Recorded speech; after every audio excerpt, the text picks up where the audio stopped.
C'est comme ça que je parle des images que je récupère, tu vois, dans les films pour faire mes décors, finalement, quand je les appelle des vestiges, puisque c'est toujours des morceaux qu'on regarde plus dans les films. C'est vrai que c'est des vestiges ou c'est même des fantômes, c'est-à-dire que ça donne la couleur, ça donne la teinte du décor qui t'entoure, etc. Mais c'est pas directement lié à l'histoire. Tu pourras pas le reconnaître comme un élément. Oui, de narration, ouais. enfin... C'est des détails qui apparaissent, c'est comme qui quand contiennent le tout sans rien représenter vraiment, je pense.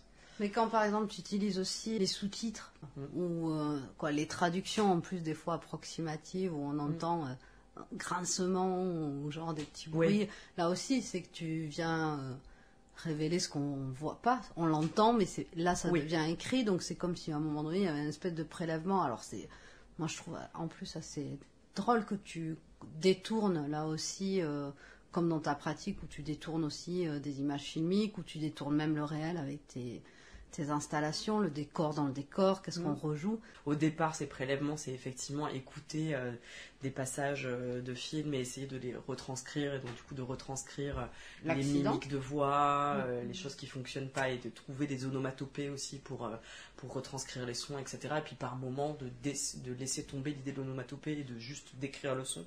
Et en fait, je me dis tout ça, c'est des parties pris qui me permettent justement de réécrire une histoire, de rajouter des couches, et en même temps, des fois, je me dis peut-être des fois, plus il y en a finalement, plus les gens font leur histoire à l'intérieur et s'imaginent des choses qui y sont pas, et pourtant ils ont quand même beaucoup de choses à voir et à lire, et malgré tout, à l'intérieur de ça, ils arrivent à refaire un cheminement. Ça, c'est quelque chose que j'aime bien.